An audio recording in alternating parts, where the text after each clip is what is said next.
If Hawaii is too crowded and commercialized for you, then head on over to Guam. Way far in the western Pacific Ocean is Guam, a unique island in the Micronesia region. It is one of 5 U.S. territories along with Puerto Rico, the U.S. Virgin Islands, America's Samoa, and the Northern Mariana Islands.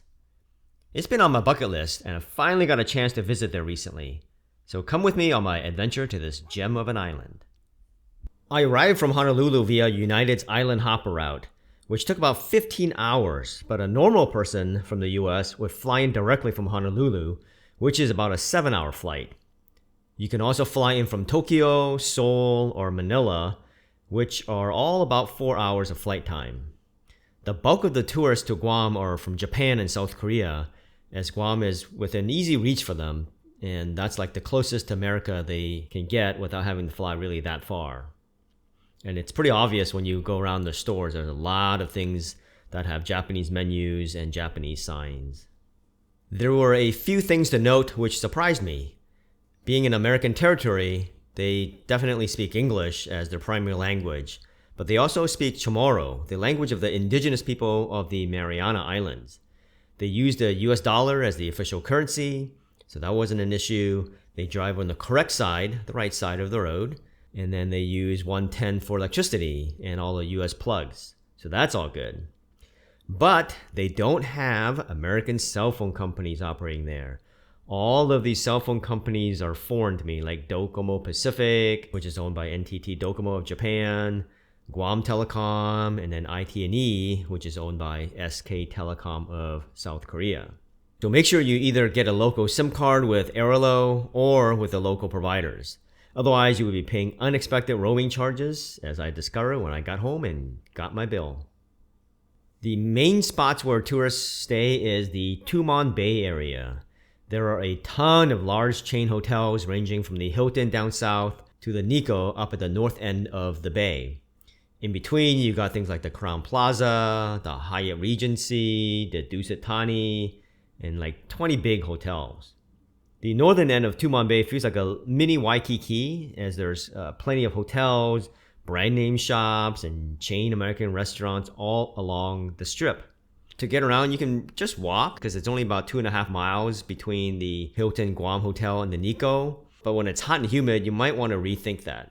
Most of the action is on the north end anyways, so it's really only a couple blocks long. Taxis are plentiful in the Tumon Bay area and at the airport. And they have fixed rates between popular locations, so you don't actually have to fear getting ripped off. If you're under 30 years old and don't know what taxis are, you don't have the Uber or Lyft options. In Guam, they only have something called Stroll, so make sure you download that app and get it set up before you land in Guam. How I traveled around was using the Guam Red Shuttle, or otherwise known as the Red Guahan Shuttle, and it was pretty cheap and easy. It worked like a hop-on, hop-off bus, so you can get on anywhere at the main stops and then you can get off anywhere. It's $15 for a one-day pass and additional $5 for any additional days. The basic route is that it starts from the Nikko Hotel up in the north end of Tumon Bay and then goes south along the main road, along all the beaches and hotels, to pretty much all the hotels. And then it continues on past the Hilton to the Guam Premier Outlet Mall. Then the shuttle heads back north along the same route, except it veers off at the end there to go off to the Micronesia Mall before winding back to the hotels. They also have special shuttles for the Chamorro Village night market, which is a very popular thing to do. And that bus gets pretty packed, so you want to make sure you're able to get on there. There were a couple of things I just loved about Guam. The weather is awesome at about 80 Fahrenheit, or about 27 Celsius for non-US people. And the other thing I noticed was that there's no one at the beaches. It's kind of amazing that the beaches are wide and broad and beautiful, but there just isn't many people there. Originally, I was trying to get to Guam in February, but the hotels are super expensive, so I ended up booking in March. So for whatever reason, everyone wants to go there in February, but not in March. But it worked out great for me because the weather was good, and then I missed all the crowds. Another thing I enjoyed in Guam was the great local food, Chamorro cuisine. I had the red rice, which is a common staple that you will find in the Chamorro cuisine. And then I tried something called tinatak, which is a favorite comfort food It's a dish that's basically some kind of meat protein cooked with green beans and other vegetables, and then it's cooked in coconut milk, and it was so good. And what I loved at the restaurants is that they don't do tipping. They added a 10% service charge to the bill, and then I actually asked the waitress about the tipping custom, and she basically said that the 10% is normal and they don't really expect more. Perhaps it's the influence from the Japan and Korean tourists, because their cultures frown on tipping. Another thing about the bill is that I noticed that there was no sales tax. So it seems to be there's no sales tax on food, but I also didn't notice any sales tax for things I bought at Kmart and other places. Maybe I didn't notice the tax because it was already included in the prices. I don't really know. According to the internet, sales tax is supposed to be 2% in Guam, which is actually super low, which is kind of nice. The one huge tourist attraction that everybody goes to is the Kmart, believe it or not. The Kmart in Guam is the largest in the world, although the number of Kmarts around the world has dramatically been reduced to just around 12, I think.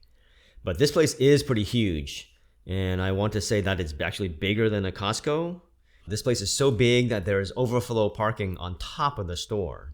Apparently, this is a very popular spot for the Japanese and Korean tourists, not only because they have American stuff to buy, but it's because their selection of Japanese and Korean snacks is like out of this world. I mean, look at this infinite aisle of instant noodles. There's probably every brand made on earth being sold here. And I'm guessing that the locals love ramen as much as the tourists from Asia, because there's no way the tourists can consume this much ramen. And of course, just like Hawaii, the Guamanians love their Spam. Look at that delicious canned fatty goodness. One odd thing that I came up on is apparently there's a feral chicken problem on the island. I noticed these guys roaming around all over the hotel complex and thought maybe the chef was into the whole farm to table concept. So he's raising his own chickens and just letting them roam, free range chickens. But apparently they are a big nuisance for all the homeowners around town, because the chickens dig holes in their yards, and then the roosters crow every morning, very early in the morning. And then there's also a lot of roadkill. The weird thing is that it's actually unlawful to take feral chickens, because the law protects all wild birds and their eggs, with a few exceptions. And it sounds like the chicken may join that list of exceptions shortly, because the people on the island are kind of getting tired of it. So, my conclusion is that I did not spend enough time here at all. I definitely have to come back and explore the rest of the island and check out the surfing and diving scenes. The challenge is that I had to overcome about 14-hour time difference and then 25 hours of traveling. I think the next time I'll probably head to Tokyo or Seoul first for a few days, get adjusted to the time, and then head down to Guam and enjoy the beaches. For other travel-related videos, watch this video here.